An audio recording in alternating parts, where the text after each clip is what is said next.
Hello, everyone, and welcome, and thank you for joining us for today's webinar, How to Drive Learning ROI by Engaging the CARES Framework. I'm David Wentworth. I'm the Principal Learning Analyst here at Brandon Hall Group, and I'll be kicking things off for us today. Let's start with some introductions. Our presenters today are Treion Muller, the modern learning architect and trusted advisor and consultant for ELB Learning. With 20 years of experience leading, innovating, and learning in this space, Treion helps organizations achieve desired change and measurable business results. He is the creator of the Learning Architecture Blueprint tool, the ARC, and is a regular speaker at L&D conferences. We're also joined by Rich Vass, Vice President of Learning Solutions at ELB Learning. Rich is a dynamic experience consultant and professional facilitator with over 25 years in the field of human performance and development. At ELB Learning, he has forged relationships with leaders in the field of professional learning services and has provided significant contributions to an impressive list of clients. In 2008, Richard was recognized by the Association of Talent Development, also known as ATD, as a certified professional in learning and performance. I, of course, would like to extend a thank you to ELB Learning for sponsoring today's webinar. ELB Learning is a one-stop shop for creating and delivering better learning experiences. They offer the most comprehensive suite of products and services to help conquer your training challenges. Their products include tools for building learning games, virtual reality training, e-learning courses, and video-based practice, as well as an LXP and LMS. They also offer learning strategy services, custom learning development, and staff augmentation. For those of you who maybe aren't familiar with Brandon Hall Group, we are a research and analyst firm that empowers excellence in organizations around the world through our research and tools. A quick mention that we currently have several certification programs open for enrollment, including Certified Learning Strategist Program. Please visit certification.brandonhall.com to learn more about how to earn that designation. And of course, your participation in our surveys is one of the most crucial components to our research. So if you have a few minutes to spare and see any topics that you might be able to take a survey for, it's greatly appreciated. Links will be available in the handout, and you can always visit brandonhall.com. All survey participants receive a piece of complimentary research once those results are analyzed. And then finally, with a few logistics for today's webinar. To ask questions, we please ask that you use the questions panel on your control bar. Today's presentation is also being recorded, so we will share a link to the recording and a PDF of the presentation via email in about 24 hours after the webinar. And if you'd like to download a copy of today's presentation instantly, the link to do so will be available in the chat momentarily. Speaking of chat, it is open for today, so we invite you to join in the discussion. You can share your thoughts with each other, with us. I'll be keeping an eye on both the chat and the questions as they come in today to include everybody as part of the dialogue today. So please use those tools as you see fit to join in the conversation. And without any further delay, I'm going to go ahead and turn things over to Treion, and he can dive right in. Thank you, David, and happy holidays, everyone. It's great to be with you here and to have Rich as my sidekick, my friend, my colleague, and very experienced and talented individual, as you'll hear from him coming up soon. Today, we're talking about a 3-letter acronym that is sometimes a 4-letter word, ROI. And it's a big thing. It's something we've been talking about in this industry for a while. It is something that is kind of a misnomer in many cases, and we sometimes call things ROI when they are not. But today we're going to tackle this, and I'm sharing with you just an image of my upcoming book, The Rise of Mutant Learner, How to Learn and Lead in the Digital Age. And I'm doing this because the principles I'll be sharing with you, especially the CARES Learning Effectiveness Framework, is something that I outline in more detail in the book. So you're welcome to scan the QR code to find out more details when it's coming out in January or any other information related to it. Selfless plug, sorry. So the 3 key takeaways that I want to talk about today is, first of all, I'm hoping that you will be able to reevaluate what you think about what you think you know about your learners. Okay, that's important because sometimes we make assumptions that are incorrect. Secondly, I want you to rethink what we do in the space between where our learners are and where they need to be.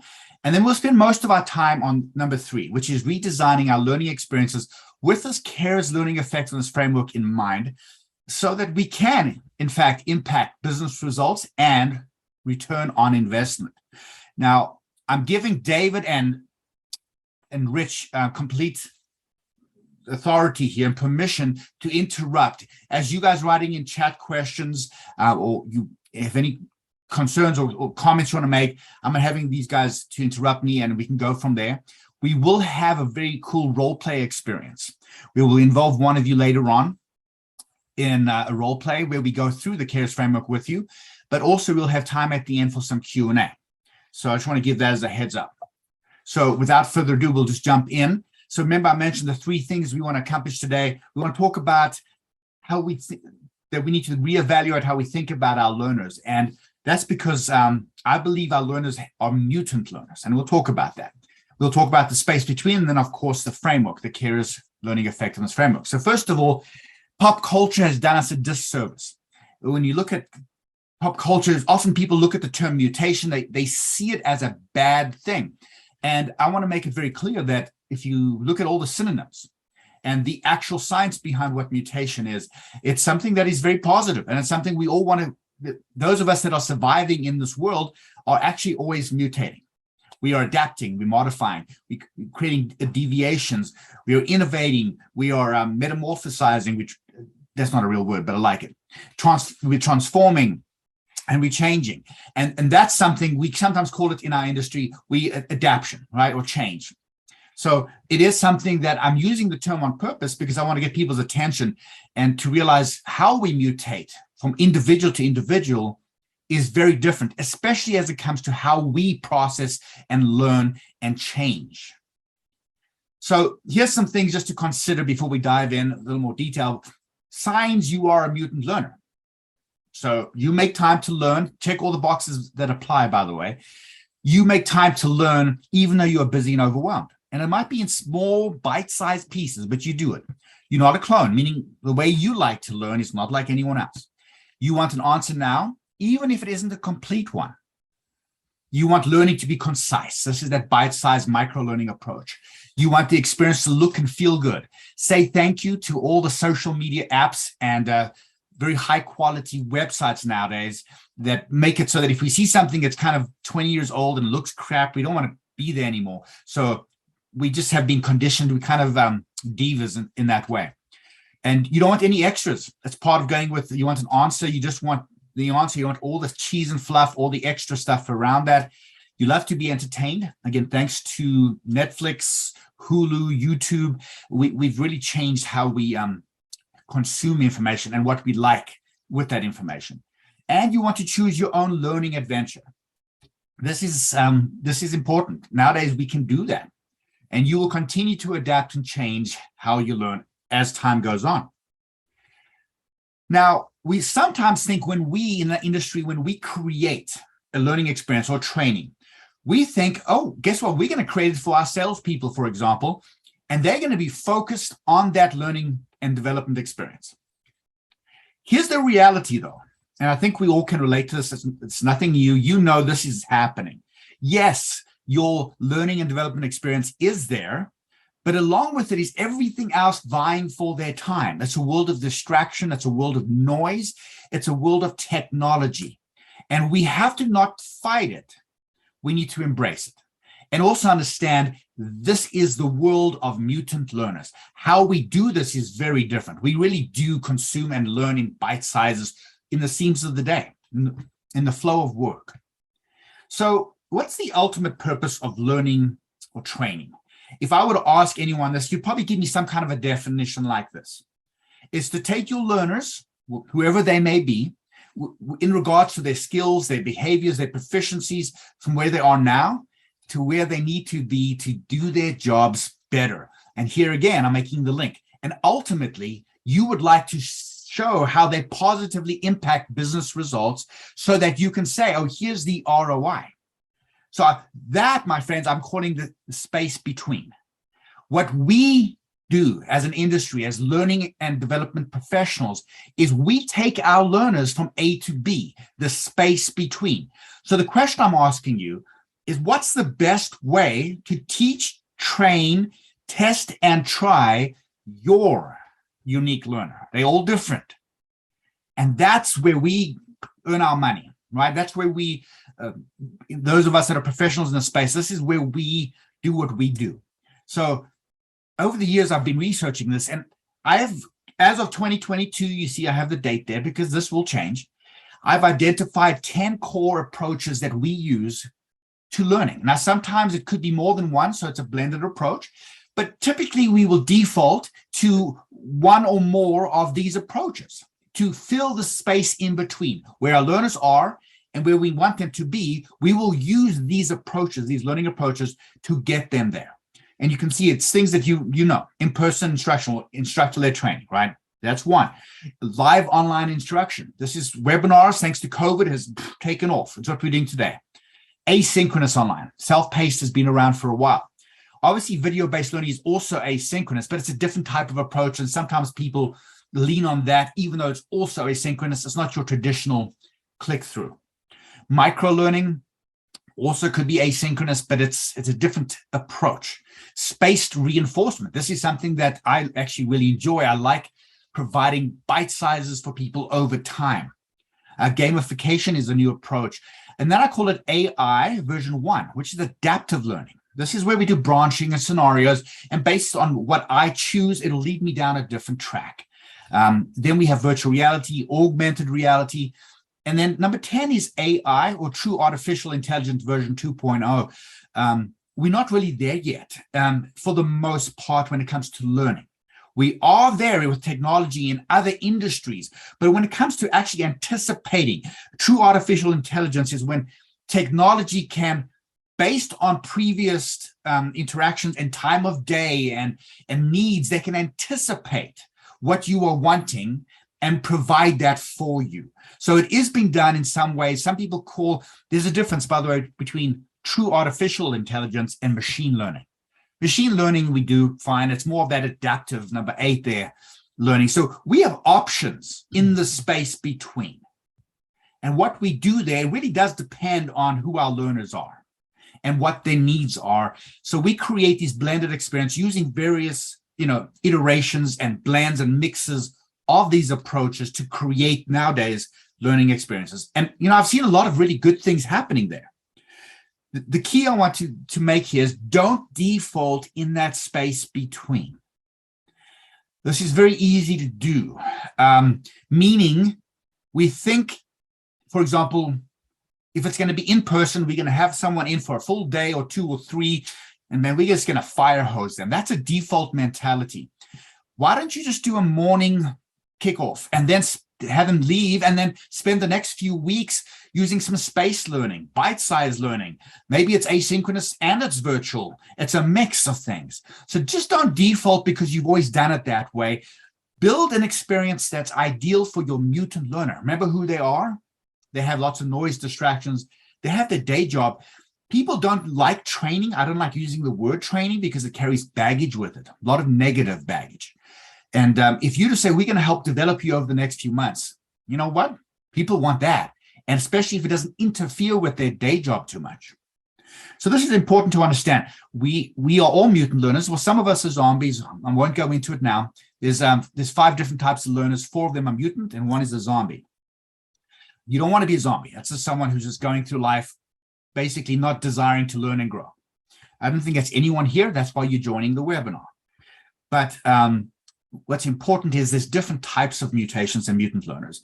And as long as we create our learning experiences with these folks in mind and understand that they don't want just a default setting, one size fits all solution. They want the ability to customize their experience a little. Then we will have more success. So what can we do with this mutant learner and the space between them? Here's where we're going to spend most of the time today.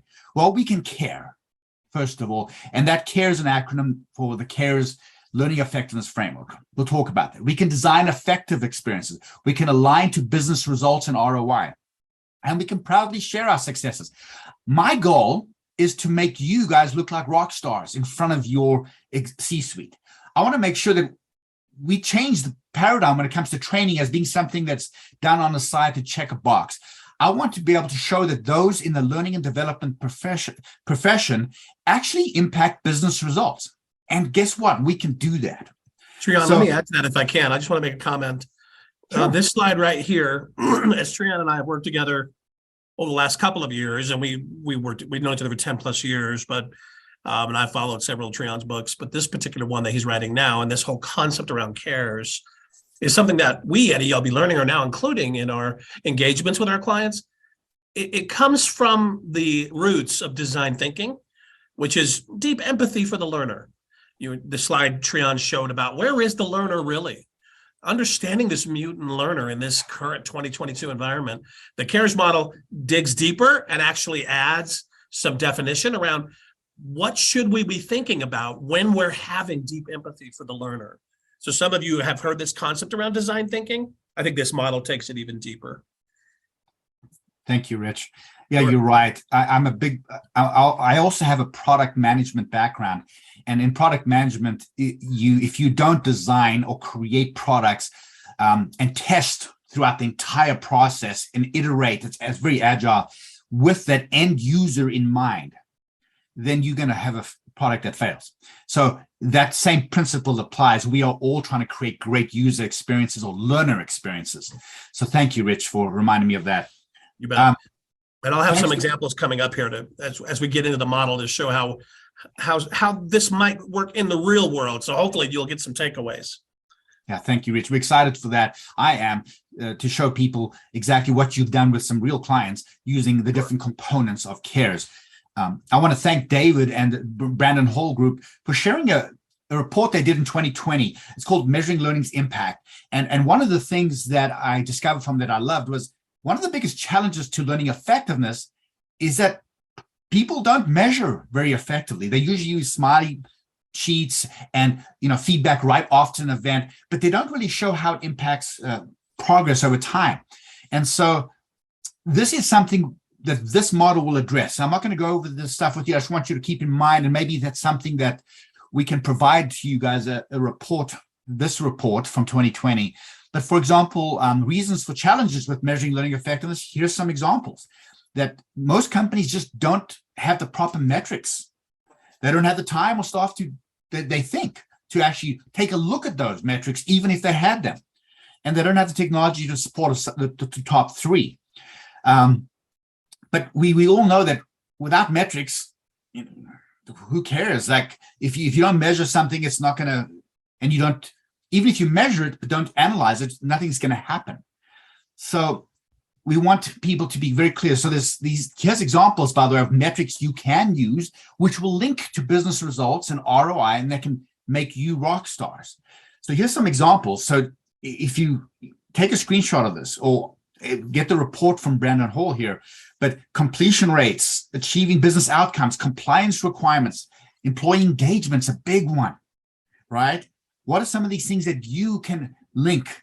And we'll talk about it in CARES. I have a tool that I'm going to share with you that will, at every step in the process, as you're building a new learning experience, I'm going to ask the question, what are some success metrics you can link this very small piece of information to, if appropriate?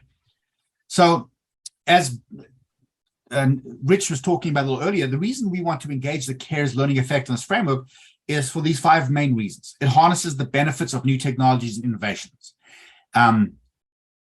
If you're familiar with Kirkpatrick and you're familiar with Bloom or even David Merrill's, you know that these are folks that try to look at the effectiveness of learning experiences and training experiences and to show how you can move someone through these different levels, for example, or taxonomies. So what I'm doing is I'm drawing upon the human development theories out there that apply to efficacy when it comes to training. And number 3 applies to what Rich was saying. It's to keep the mutant learner at the center of the user experience, everything you do with them in mind.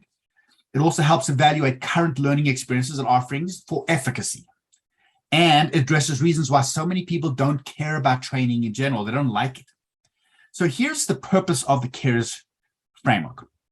It's to determine 3 things. How likely it is that a specific learning experience will get the desired change that you want. It'll avoid you wasting money or time on learning experiences that do not work, because we can very quickly ascertain the likelihood of them getting that change. And we can provide confidence to move ahead with learning experiences that will work.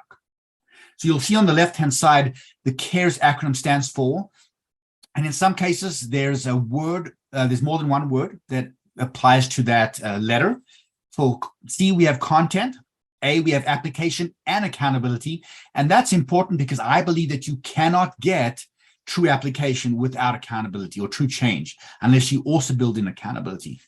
R is to provide opportunities for people to reflect, create daily routines based on what they're learning, and to receive reinforcement of those principles learned over time. E is for evaluation, two types, from an individual to evaluate how they are progressing, and from the admin or you as an L&D professional who's creating the experience to find ways to evaluate the efficacy of the experience they are going through. And then we talk about socialization sharing. In today's world of social media, this has never been more important. And we'll talk about how this applies to your learning experiences. But if you can create an environment, a culture where people socialize and share not only their successes, but their fails, imagine how much quicker we can get people from A to B. Because now we're talking, they don't have to make the same mistakes other people have made if they share failures. And we want to reward people for sharing that, not just successes. There are two different use cases, two ways that you can use this learning effectiveness framework. And one of them is to evaluate existing learning experiences. So we have an assessment we're going to go through with you on this. And two is to help you design and develop new learning experiences. And that will introduce a tool that you can use. So starting off, we're going to talk about existing learning experiences, right? So put that hat on, think of something that a learning experience that maybe needs a little work. And we're going to go through this experience using this assessment. It's about 5 minutes. If you did it by yourself, it'll take a little longer because we'll be talking through things with someone. There's about 15 questions and you get one report. And with that report, you get an overall CARE score. How likely is it that this existing learning experience will get the change you want from those learners? And also, it'll give you a breakdown of the scores by components. So you can see where you're weak and strong. So we need a brave volunteer. I'm going to open up the participant banner here. I would like someone who's willing to share a learning experience that you are responsible for that needs a little help. You know it needs help. You know it's weak. You know it is not getting the results you want. And then I want you to answer. We're going to actually open up your mic and have you share verbally and answer the questions that we have. These are very simple. You're going to answer from 1 through 5 in a Likert scale format, from strongly agree to strongly disagree. And we will tabulate. Rich is going to tabulate the score for us for each component and overall. And we're going to go from there. So I do need someone to volunteer. There's someone raised their hand. Who was the first person? Who was that? Tracy Chan.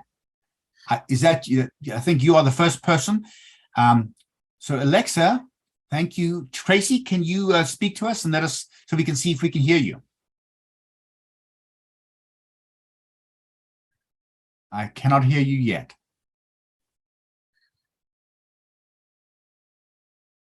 So your mic should be open, Tracy.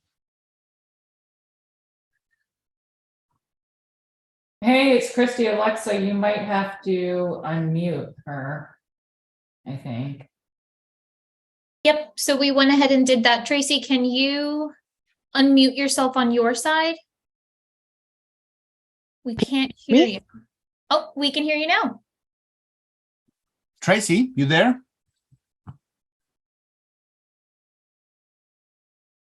Okay, we might, Tracy, I'll give you one more opportunity. I really would love, and by the way, whoever is this participant will get a copy of my book for free. I can hear you. Can you hear me okay? We can now. Yes. Sweetening the pot with a free book. Free book on the line, Tracy. Sounds good. Okay, well, Tracy, first of all, tell us a little about yourself. Take just like 30 seconds. Tell us who you are, what your role is, and then give us the name of the course or learning experience you have in mind. Well, my name's Tracy Chen. I manage the Learning and Development Department for Numeris, which is a Canadian-based data company that represents and provides data to our broadcasters, advertisers, and agencies within Canada. So I oversee all of our corporate training opportunities for our employees. And in terms of The first program that comes to mind is our Leader Connect program, which initially was brought together or put together for bringing leaders together in a social manner, but has evolved over the years to really help to build the knowledge, skills, and still add that social component for our leadership team. So I feel there's an opportunity potentially to maybe elevate the program and also be able to showcase the return on investment because it is a quarterly program that we offer to our leadership team. So I hope that helps provide enough information. That's great. Tracy, you did a fantastic job. Thank you. And I appreciate you being brave enough to volunteer. And this is not that hard. I just want to, the best way to understand the CARES learning effectiveness framework and is to actually put someone through the framework using the assessment. So let's do that, Tracy, and tell me the name of this again. It's called the Leaders Connect. Leader Connect, that's correct. Leader Connect. Okay, so Rich, are you alert and ready to start capturing the responses from Tracy? Yes, I am. I'm alert Okay. and ready. Thank you. So I've been Tracy, eating Christmas cookies all morning, so I'm well, hopefully you don't crash during this session. So Tracy, here we go. With the Leader Connect in mind, right? This course, the quarterly one that you do with leaders. Here's the first question. And I want you, this is you in first person, right? Tracy, you know the on-the-job realities, challenges, expectations, and goals of your target learner, leaders, I'm assuming, and how this learning experience will help them on their journey to desired change. 1, 2, 3, 4, or 5. Strongly agree, 2, strongly agree. I would say 2. Okay. So here, ideally in a session where I would do a discovery session with someone where I'm as a modern learning architect, I'd obviously want to dig in a little deeper. We don't have the time necessary to do that today, but it's important to also understand the why you say number 2, but you say you disagree. Okay. It is a social experience, but you might not know all the leaders involved, right? They're on the job reality, challenges, expectations. Yes. So let's put down 2 and then just jump to number 2, question number 2. And Tracy, you have all the content you need or access to the subject matter expert for this course or learning experience. I would say 4. Nice. Okay. That makes sense since it's part of what you do. Number 3, the content in this learning experience is instructionally designed with my unique learner in mind, including using the right learning approaches, modalities, and activities. I would say 3. Okay. And you'll see with content, I'm being very broad with what I put in content, because to me, content is more than just the actual IP. It's also the instructional design. And the reason I put it under content is because think about it. We often instructionally design around content and we do a pretty decent job of it, but it's usually the event, it's the thing, it's the information that people are consuming, even if it's designed in a cool way, including practice. It's still part of the content experience. It by itself is not going to change anyone and get them to B. They're still part of A. They're learning what it is they need to learn in a cool way, sometimes with instructional design. Okay, so we have those numbers for C. So, Rich, if you can tabulate C, don't tell us yet. Just keep C score. I have it. Well, let's not go there yet. Okay. So, Tracy, let's go to A. And by the way, with this CARES learning effectiveness framework, you'll see on the left-hand side, what I'm putting out there and suggesting is that if you can put your learners for a specific course through as many of these CARES components as possible, you have a higher likelihood of getting them to the desired change you want, the goal that you want them to be able to do, or the skill proficiencies. So content, we have a score. Now we're going to A. Tracy, the learning experiences provides the learning experience, or Leader Connect, provides real-world application opportunities for your learners, your leaders. I would say 3. Thank you. The Leader Connect program tests the learner's proficiency of the skills that they learned in the program in real-world environments. 1. Okay. By the way, that's very common. So you're not the only one that would mark 1 there. Because sometimes we build it one size fits all, right? The learning experience includes clearly defined accountability opportunities for your leaders to share their application attempts with peers, coaches, bosses, and or instructors. 1. Okay, that is also common. Usually it's a one and done event, and there's not much accountability built in what they do with that stuff that they've learned. Thank you. So let's go to R. And here we're going to talk about reflection, reinforcement, and routine, daily routines or weekly routines. First of all, the learning experience or Leader Connect includes time for learners to reflect on how they are doing with the new skills that they are learning and how it relates to their specific responsibilities. 2.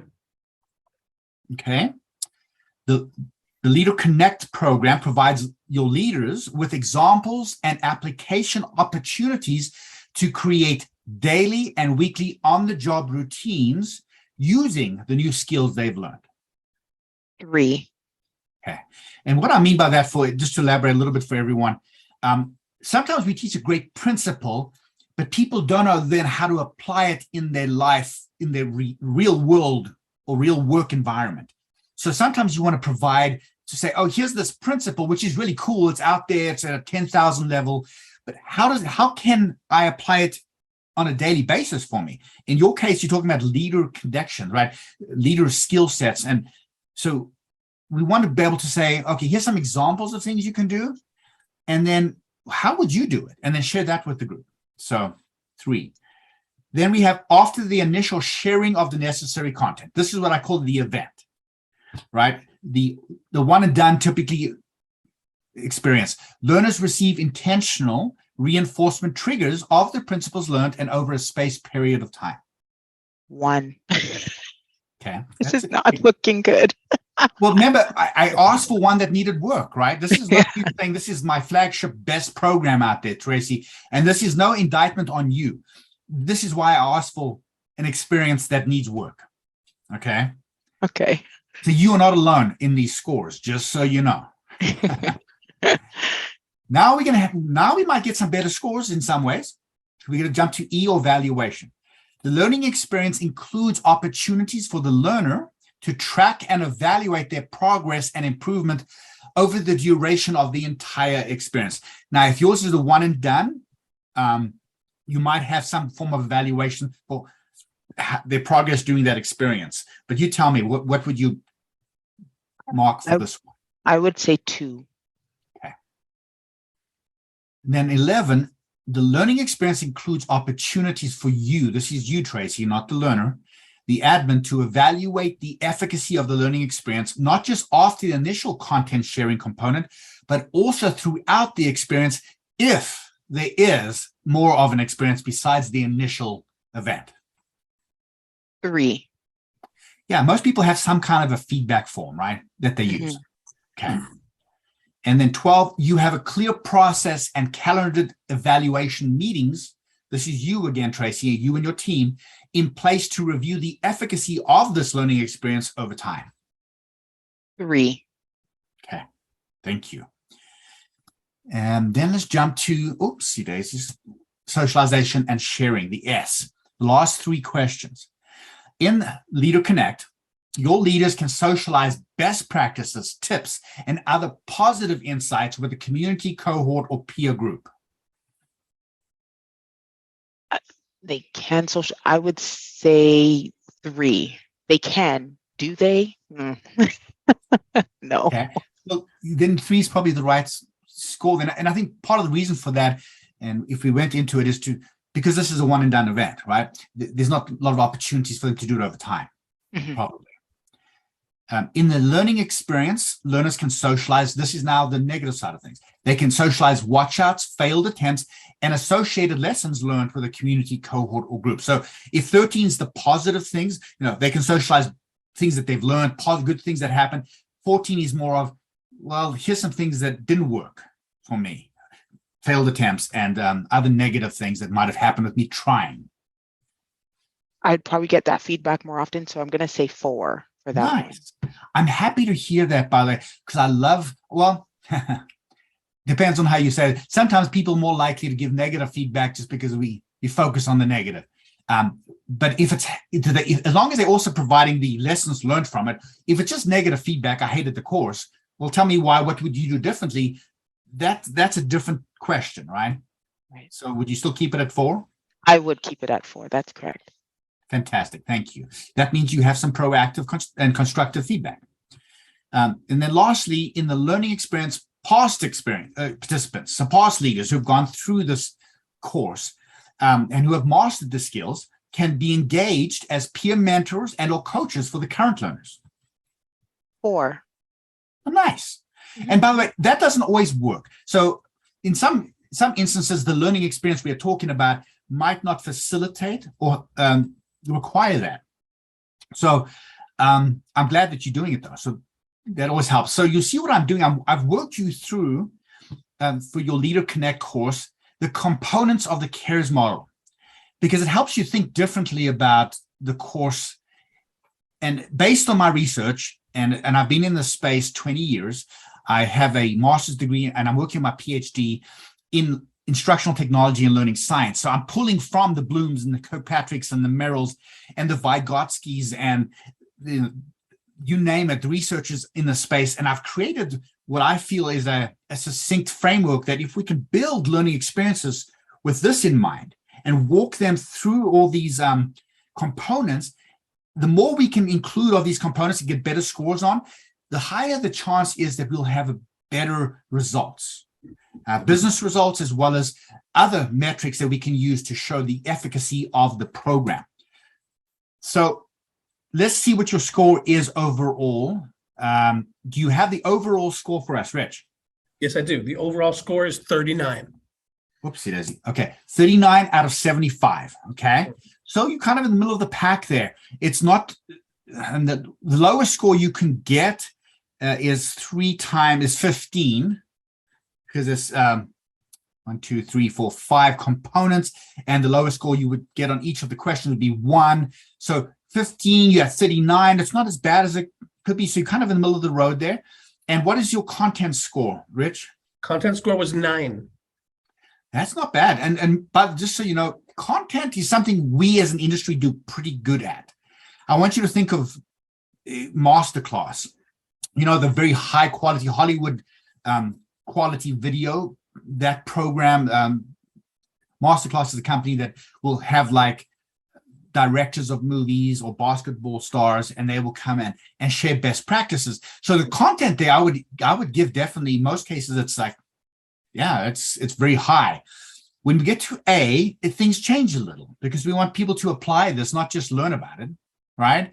And this is, again, where we get to different levels with Kirkpatrick or the different taxonomies for Blooms. So with A, what was Tracy's score? On A, it was her lowest. She got a 5. A 5. So the lowest you can get in A is 3. So Tracy, that, by the way, this is where a lot of people fall short, because they might have you call it an application checklist, or you call it an action plan. So you teach in C the information, and then you give someone a handbook and say, okay, now go and change the world. Here's your action plan. And how many people do that? Well, they get back to their day job and they didn't do anything.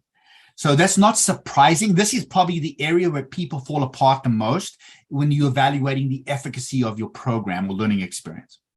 How about R? R was 6. Okay, also low. But that's also normal because we're talking about, remember, reflection. This is relevant reflection to me as a learner. It's also, how do I apply these principles in a daily routine that'll work for me? And then it's reinforcement over time of principles that are important for me to not only learn initially, but remember over time. So that's also normal, Tracy. So again, we're not judging you. We are saying, how can we improve this program? So how about E? I'm assuming this is the highest score. Actually, socialization. And oh, that's right. That's right. It was. I just want to say something about routines that are, as a manager and leader over many years, as many of you have been, a good routine is like a coaching session or a month-end review. that's a routine where you could apply new skills for how to handle conflict or whatever, and I'm just thinking of the Leader Connect program, but a routine is important. When can I use this next? But anyway, in the E, she scored an 8. Nice. Okay, that's not bad. And I think one thing I've found, and the Brandon Hall group has I think I mentioned earlier, their report from 2020 called Measuring Learning Impact. They talk about this, and when it comes to evaluation, some of the reasons that companies give for not doing a good job evaluating for efficacy is that they just don't have enough time or people. That's one of the top criteria there. And then how about S, the highest score? What S was highest at 11, which I thought was impressive. That is impressive, and it makes sense, Tracy, with a course named Leader Connect. It would make sense because that's what you want to do. So tell us a little more why you think that's so high, Tracy. Well, it creates an opportunity. We create an environment where leaders can come together in a community type environment. And with our strategy around being a people first centered organization, this really does ring true. So as much as we may not get the feedback or the information that's being shared may not be easy for us to see that it's being applied, we know that folks have the opportunity to come together, whether it's highlighting new people or new leaders that are introduced to the community of Leader Connect. It's being able to have folks share tips and tricks with one another within the session. Being able to connect them in that way initially then leads to additional relationships that actually spill over into other programs that are running very well for us internally. Oh, I love that.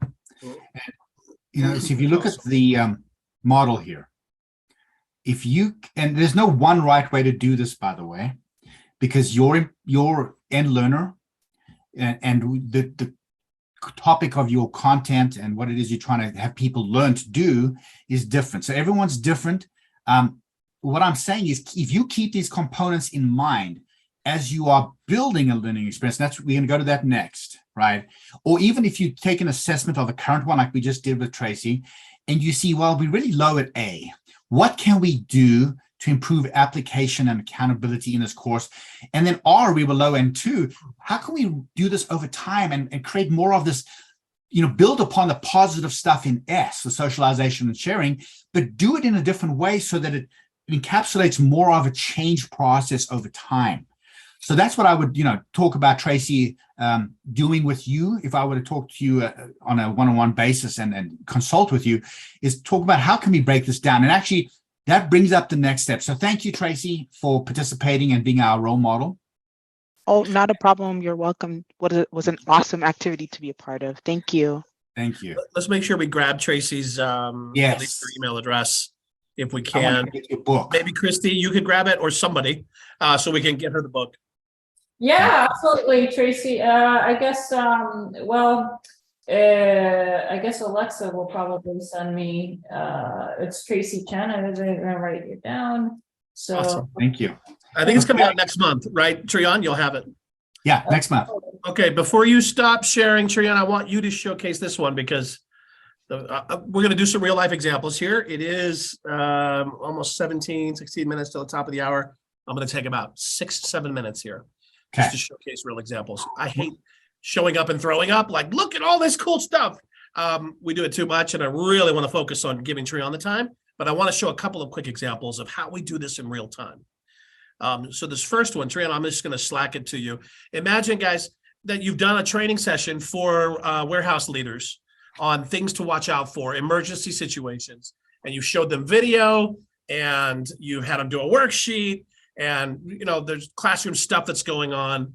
How do you ensure application and accountability? Well, here's one example. Treion, I'm going to slack you this link. You're going to slack me this, and you want me to? Yeah, if you'll click it and just showcase it to the team. Here we go. Can you guys see my screen? The WebGL always dogs my system. So go ahead and click play. This is a scenario VR example built using eLearning Brothers Scenario VR tool. Notice that's a 360 image. Listen, I hear an alarm and I see a light flashing.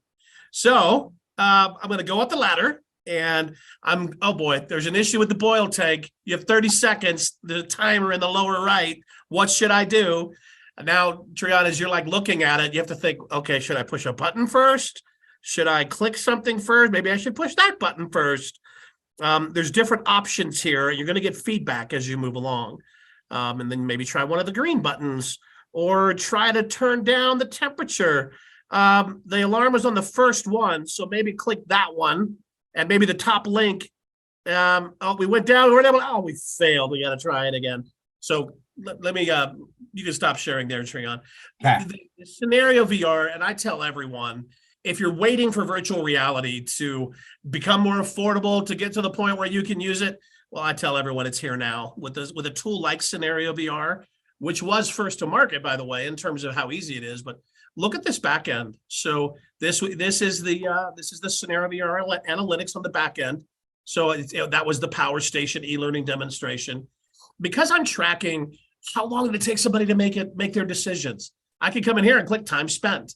Well, they were at the guard shack, then they went up to the turbine deck. They were there for 5 seconds. How many users have I got in here that I can do a check on? Did they score? What were the interactions they clicked on? How many things did they click incorrectly on the turbine deck? So I'm now learning and can see where they are in terms of what choices they're making. That is an XAPI backend. So if we're using XAPI, I think that helps a ton. Here's another example, our PayPal client. We've done a lot of work with PayPal over many years.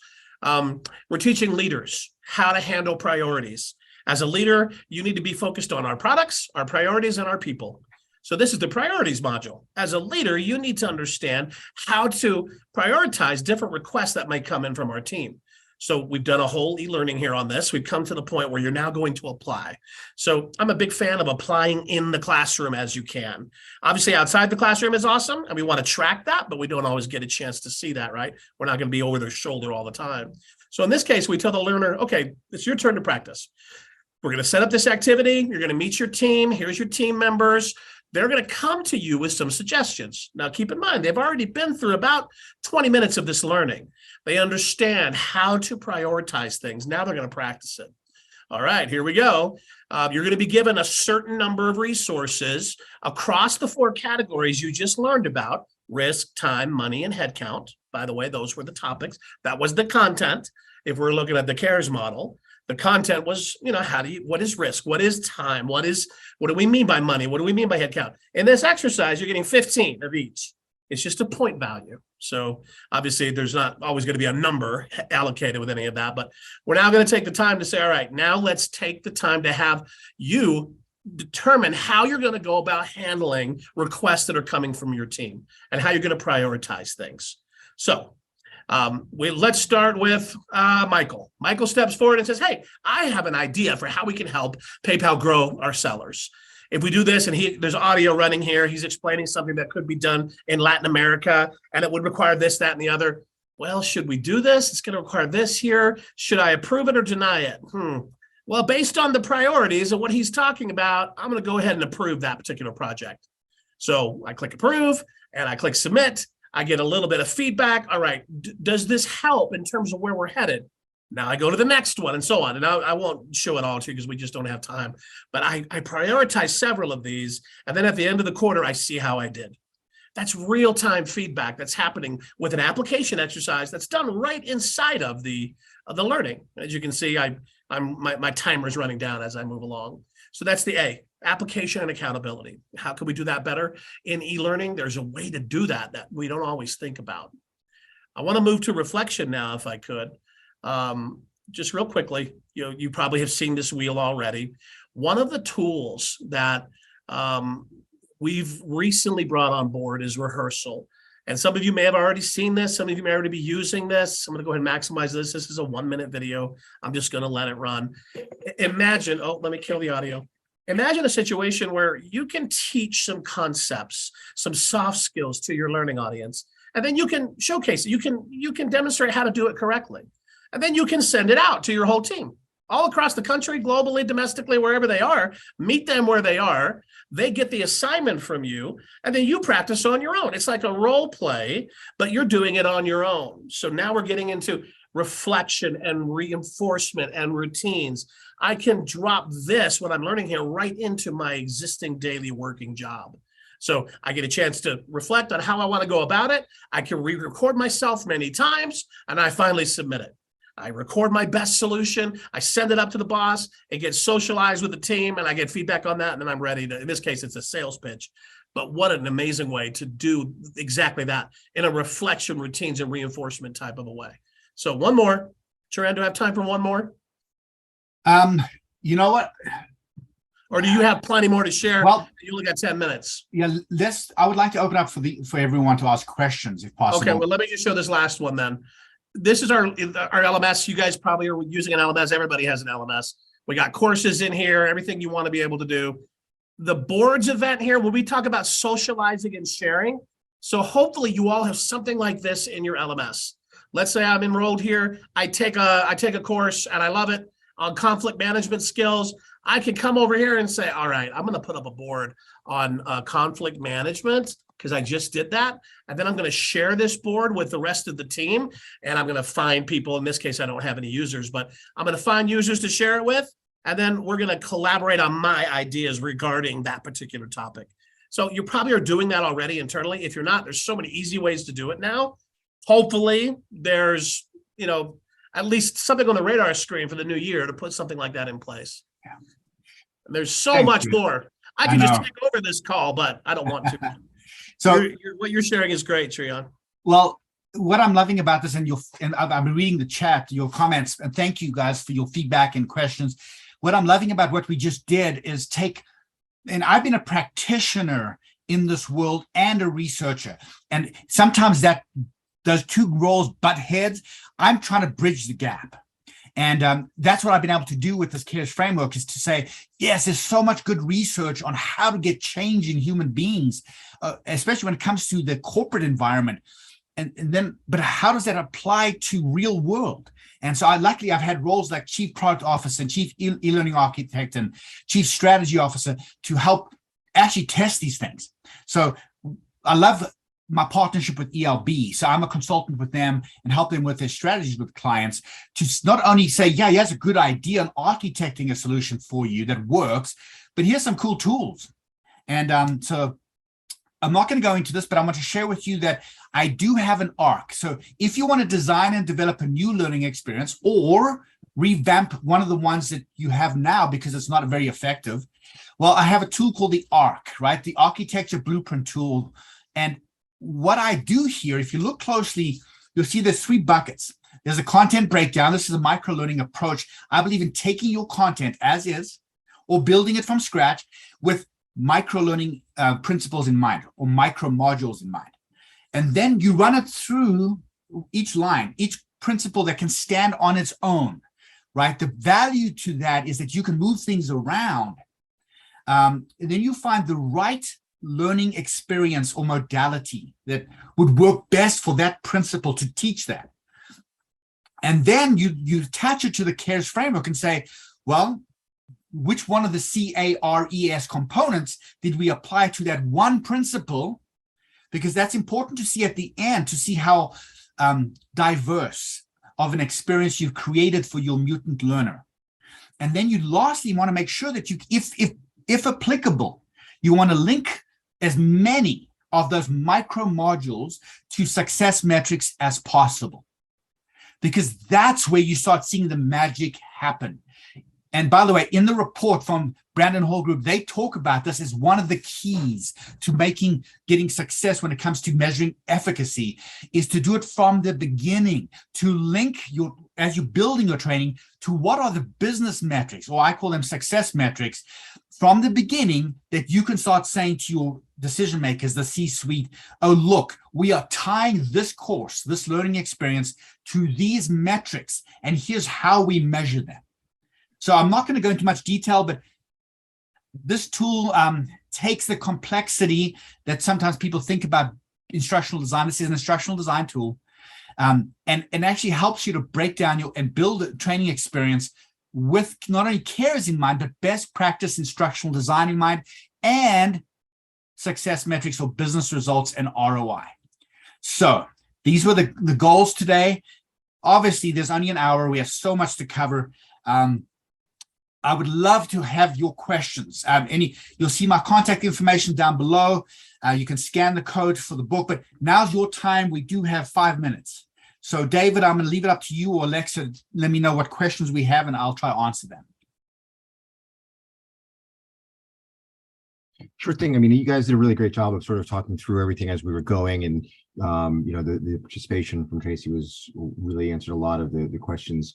And I see that's you've got a link in, if you haven't already added a link to the ARC tool in the chat, since they can't, they're saying that they don't, the link that's available doesn't work. But Max was asking, and I don't know how deep you want to go into this, Treion, but how did you come up with the CARES model? I mean, I'm listening to you. Obviously, you've done a lot of research and discussions with organizations over time, but what's the genesis?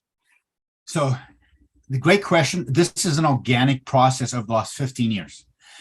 So I've worked with companies like Franklin Covey, Crucial Conversations, Muller Group. I've been responsible for creating learning experiences that are client-facing, that are internal-facing. I've worked with clients to architect solutions so that they can get their employees to a stage of proficiency that they can do their jobs well and impact business results. And throughout the last 15 years, we've been part of what I call it's a learning explosion, which is a learning lens on this digital revolution we're in. I mean, if you think about it, just 12 years ago, most of us didn't have smartphones.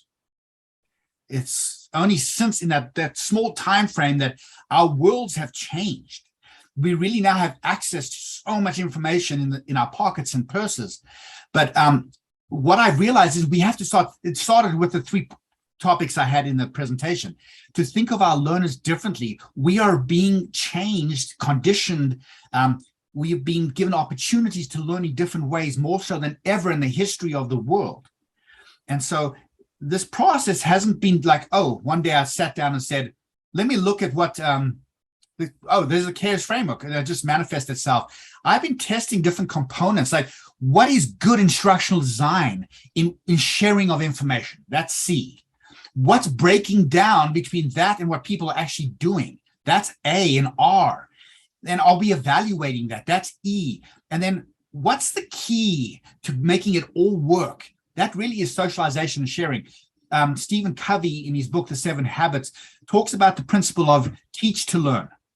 And I've looked at that and I'm like, yeah, that makes so much sense. If you want to learn something really well and internalize it, you have to teach other people about it. So that's where the socialization sharing came to mind, because nowadays we don't have one sage on the stage. We have the community is the new expert. And if you can tap into the individuals and experts in the community, not only wins what worked for them, but what didn't work for them, then we can learn at a much more rapid pace. So the answer is, I've been working on this for 15 years, and I'm finally ready to share it with the world. We will share links to the ARC, maybe as a follow-up. And I'll work with Christy on that, as well as any information you guys have related to the CARES model. Great. That's great. I appreciate you walking through all that. So we did have a question from Kevin. Which part of this framework would you advise a company to strive for? You have the scores. Which one do you think is most important to get the highest rating, right? A 15 out of 15 if possible. Kevin, it really does depend. It depends on what you're trying to do, who your learners are, what is the change you want in them, how does it align to success metrics, business ROI. I would suggest where things fall apart the most of the time is you have great content. And you even have great instructionally designed experiences where people go through it and they get to practice and there's role play, and then they go to work and they don't do anything. So to me, where things really fall apart is the A and the R. Got it. Yeah, and I think that's the key too, is not just focusing in one area, right? You sort of want to try to improve across the board as much as possible. And remembering that almost anything you do like this, it's all incremental, right? It's a journey. You're not going to suddenly go from wherever you are today to 15s across the board in one go. So definitely important to focus in different areas. So I appreciate that. We did hit the top of the hour, getting a lot of great feedback. People really enjoyed, walking through this. And obviously, thank you, Tracy, for your participation and really showing how this works. So great. So just thanks for everyone for your interactivity and your questions and your comments and the chat was going on with each other. I think a lot of people have learned quite a bit from each other in the audience as well. And Treion and Richard, thank you so much for sharing your time today. Thank you. Thanks all. Happy holidays.